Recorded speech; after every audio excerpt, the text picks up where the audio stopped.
سامعین، آج میں 3 سوالات اور ان کے درست جوابات لے کر آپ کی خدمت میں حاضر ہوں۔ یہ 3 وہ سوالات ہیں جو اکثر امتحان میں پوچھے جاتے ہیں۔ پچھلے سال یعنی 2024 میں JKPSC کے اردو اسسٹنٹ پروفیسرز کے امتحان میں یہ تینوں سوالات پوچھے گئے تھے اور یہ تینوں سوالات کافی موضوع بحث بھی بنے رہے۔ آئیے دیکھتے ہیں یہ کون سے 3 سوالات ہیں اور ان کے درست جوابات کیا ہیں۔ پہلا سوال ہے، ذیل میں سے آپ بیتی کی طرز میں لکھا ہوا ناول کون سا ہے؟ آپشنز ہیں آگ کا دریا، ٹیڑھی لکیر، فردوس بریں اور امراؤ جان ادا۔ ان میں سے 2 آپشن آگ کا دریا اور فردوس بریں کو آپ ایک طرف کیجئے۔ پیچھے 2 آپشنز ٹیڑھی لکیر اور امراؤ جان ادا بچتے ہیں جن میں خفیف سا فرق ہے۔ سوال پر غور کیجئے کہ پوچھا کیا گیا ہے۔ پوچھا گیا ہے کہ آپ بیتی کے طرز پر لکھا ہوا ناول کون سا ہے۔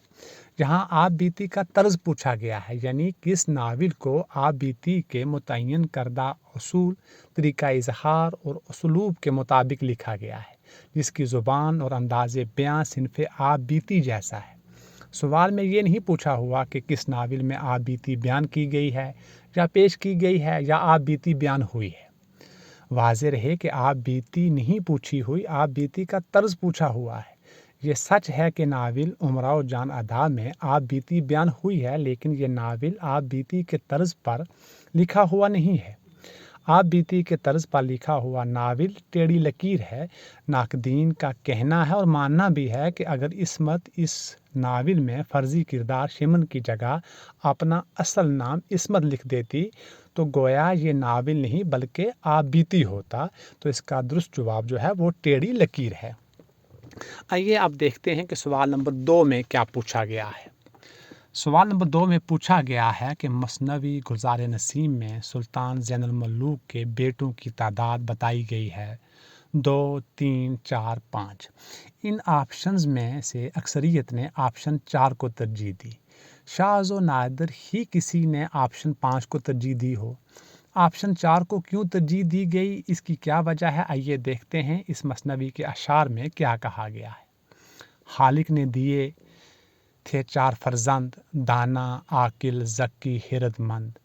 جنہوں نے آپشن 4 کو ترجیح دی ان کے ذہن میں اس مثنوی کا یہی شعر رہا ہوگا کہ بادشاہ کو رب نے 4 بیٹے دیے تھے اور ان کے نام دانا، عاقل، ذکی اور خرد مند تھے۔ شاید انہوں نے اس مثنوی کے اگلے اشعار پر توجہ نہیں دی ہوگی جس میں شاعر نسیم کہہ رہا ہے، نقشہ ایک اور نے جمایا، پس ماندہ کا پیش ہیما آیا، امید کے نخل سے دیا بار، خورشید حمل ہوا نمودار، وہ نور کے صدقے مہر انور، وہ رخ کے نہ ٹھہرے آنکھ جس پر۔ نسیم کہہ رہا ہے کہ پہلے 4 بیٹے تو تھے، پھر ایک اور بیٹا تولد ہوا جو بلا کا خوبصورت اور حسین تھا، اس کا نام تاج الملوک تھا۔ گویا اس طرح بادشاہ زین الملوک کے 5 بیٹے ہوئے، 1 دانا، 2 عاقل، 3 ذکی، 4 خرد مند اور 5واں تاج الملوک۔ تو اس کا درست جواب ہے تاج الملوک۔ آئیے دیکھتے ہیں سوال نمبر 3 میں کیا پوچھا گیا ہے۔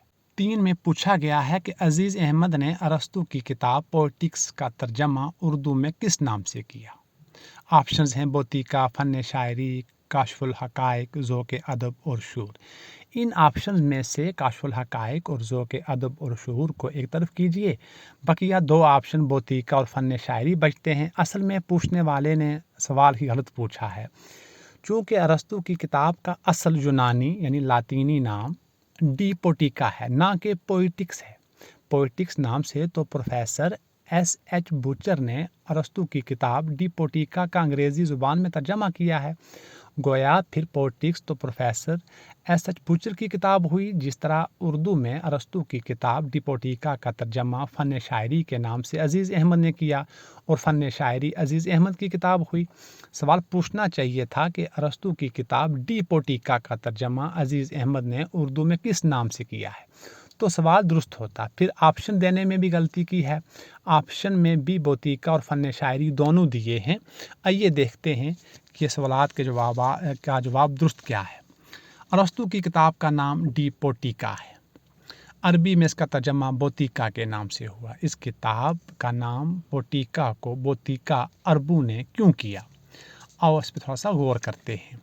عربوں نے جب ارسطو کی اس کتاب کا عربی میں ترجمہ کیا تو انہوں نے لفظ پوٹیکا کو بوتیکا کر دیا، کیونکہ وہ اس لفظ پوٹیکا کو ہو بہو پوٹیکا نہیں لکھ سکتے تھے۔ وہ اس لیے کہ عربی حروف تہجی میں پے اور ٹے حروف نہیں ہیں۔ وہ حرف پے کو بے میں اور حرف ٹے کو تے یا توئے میں تبدیل کر دیتے ہیں، اس لیے یہ لفظ عربوں نے پوٹیکا سے بوتیکا کر دیا۔